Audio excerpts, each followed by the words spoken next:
नमस्कार साथियों, मैं हूं विकास कुमार। आज की क्लास में आप सीखेंगे फिजिकल केमिस्ट्री का इलेक्ट्रोकेमिस्ट्री, जिसमें हम लोग न्यूमेरिकल प्रॉब्लम करेंगे।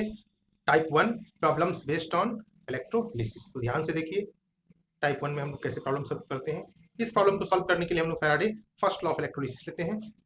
और जैसा कि क्वेश्चन आप देख पा रहे हैं, टाइप 1 में हमने क्वेश्चन लिया है, find out the weight of copper deposited from copper sulphate solution by a current of 0.25 ampere following for 1 hour. यहाँ पर आंसर करने के लिए हम लोग फॉर्मूला लगाते हैं Faraday first law, W directly proportional to Q, W is equal to Z into Q। आप जानते हैं Q is equal to C into T और Q is equal to I into T होता है। इस फॉर्मूले से W is equal to Z into C T होगा। W is equal to A C T by NF जब लिखते हैं तो इस फॉर्मूले से हमको वेट ऑफ डिपोजिटेड सब्सटेंस मिल जाता है, क्योंकि हमको वेट ऑफ डिपोजिटेड सब्सटेंस निकालने के लिए हमको ये जानना जरूरी है, C, T, N और F। तो आइए हम लोग एक करके एक्सप्लेन करते हैं। W इक्वल टू यहाँ फाइंड आउट करना है, तो जो भी निकलेगा वो ग्राम में निकलेगा। फैराडे 1 फैराडे 96,500 कूलम होता है। And number of charge copper sulphate को आप देखेंगे CuSO4 फार्मूला है, यदि A एसोसिएट होगा Cu डबल प्लस और SO4 डबल माइनस। तो यहाँ पर नंबर ऑफ चार्ज कितना है, और यहाँ पर इस वैलेंसी भी क्या है, यहाँ पर इसका 2 है। टाइम कितना है, 1 आवर। 1 आवर को कन्वर्ट करेंगे तो 60 मिनट, और इंटू 60 करेंगे तो सेकेंड हो जाएगा, और 36 सेकेंड। करंट जो है हम लोगों का दिया हुआ है 0.25 एम्पियर, और ये जो है एटॉमिक वेट 63.5 ग्राम होता है कॉपर का। तो यहाँ पर वेट निकालना है, इस फॉर्मूले में हम लोग पुट करेंगे और आंसर ले लेंगे। तो जो फॉर्मूले में हम लोग ये जो ग्राम में आने वाला है, ACT, ए का वैल्यू हमने 63.5 लिया, ग्राम मल्टीप्लाई करेंगे करंट 0.25 एम्पियर, फिर मल्टीप्लाई करेंगे टाइम से 3600 सेकेंड एंड डिवाइडेड बाय, इसको अंडर ब्रैकेट ले लेंगे और डिवाइड करेंगे हम लोग 2 इंटू 500 कूलम से। तो डिवाइड करने का जब आप कैलकुलेट करेंगे तो इसका आंसर आता है 0.296 ग्राम ऑफ कॉपर और करेक्ट। सो इस तरीके से ये फर्स्ट क्वेश्चन था। इस क्वेश्चन का आप स्क्रीनशॉट लीजिए और इस तरीके से आप दूसरा क्वेश्चन हम लोग सॉल्व करेंगे। देखिए लिखा हुआ है 5 gram of copper is liberated by passing an electric current through solution of copper double plus and for 1930 minutes.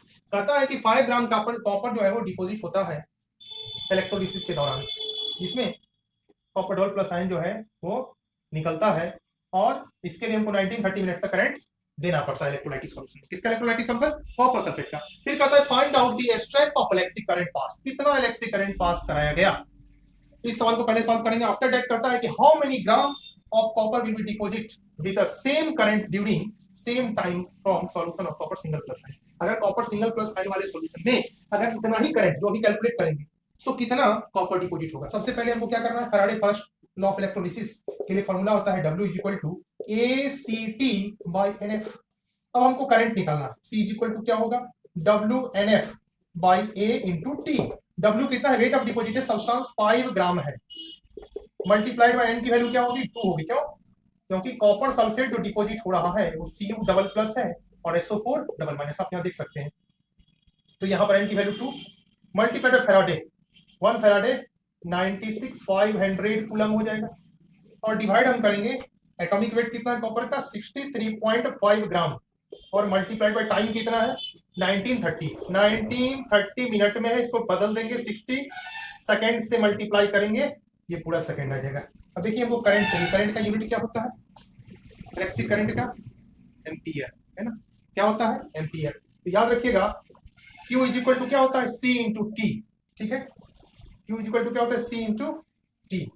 तो यहाँ पर कूलम को क्या लिख सकते हैं, एम्पियर सेकेंड। कूलम को क्या लिखते हैं, इसको एम्पियर सेकेंड है ना। कूलम इज इक्वल टू क्या होता है, एम्पियर इंटू सेकेंड, ये चार्ज का कूलम हो गया। तो यहाँ पर क्या करना है कि इस कूलम को हम यहाँ से हटा करके क्या लिख सकते हैं, एम्पियर इंटू सेकेंड। तो क्या होता है, देखिए यूनिट्स कैंसिल नहीं होता, डिसअपियर हो जाएगा, ग्राम ग्राम, ये गायब हो गया, कैंसिल नहीं हुआ, गायब हुआ। सेकेंड सेकेंड क्या हो गया, ये गायब हो गया। यहाँ पर क्या चाहिए था, एम्पियर, और यहाँ पे मिल क्या रहा है, एम्पियर। कब मिलेगा, कैलकुलेशन करने के बाद। तो क्या करेंगे, 5 इंटू 2 इंटू 96,500 और डिवाइडेड बाई 63.5 इंटू 1930 इंटू 60, और मैंने क्या किया, यूनिट को कन्वर्ट कर लिया, किसमें आ रहा है, एम्पियर में। किसमें आ रहा है, एम्पियर में। अब देखिए जब इसका कैलकुलेशन किया जाता है तो कितना मिलेगा, 0.131 एम्पियर इसका आंसर आया। आपको क्या निकाला था, करंट, क्या चाहिए था, यहाँ पर एम्पियर चाहिए, LHS इक्वल टू RHS। जब भी आप क्वेश्चन को बनाते हैं तो याद रखिएगा, आप जितना मैथमेटिकल कैलकुलेशन करते हैं, यूनिट्स का भी कन्वर्जन बहुत जरूरी है, तब जाके ये कंटेंट पूरा फिल्टर होके आएगा। तो ये तो हमने करंट जितना पास करेगा वो निकाला है 0.131, तो ऑप्शन डी करेक्ट है। लेकिन इसके आगे हम लोग यहाँ पर जो बोला जाता है कि अगर सेकंड पार्ट क्वेश्चन को देखिए, क्वेश्चन का सेकंड पार्ट कहता है कि how many gram of copper will be deposit with same current. अगर इतना ही करंट किसमें दिया जाए, कॉपर सिंगल प्लस, ठीक है, क्या करता है, अगर इतना ही current, same current during same time तक for the solution of single plus ion, अगर सिंगल प्लस आयन वाले कॉपर सल्फेट के सॉल्यूशन में इतना ही करंट डाला जाए तो कितना कॉपर छूटेगा, कौन सा कॉपर, न्यूट्रल कॉपर। तो क्या करेंगे, यहां पर 2 इंटू 5 ग्राम से मल्टीप्लाई करेंगे और 10 ग्राम जो है ऑफ आपको कॉपर छूट जाएगा, है ना।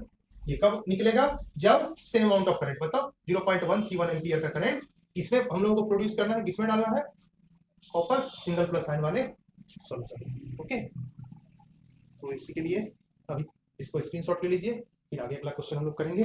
अगले क्वेश्चन के लिए वेट कीजिए। फिजिकल केमिस्ट्री बने रहिए। मैं हूं विकास कुमार। फिजिकल केमिस्ट्री के पूरे चैप्टर्स को प्रीवियस ईयर क्वेश्चन को समझा के आपको कराएंगे। एक एक टॉपिक पे क्वेश्चन होगा, बने रहिए। Thank you so much.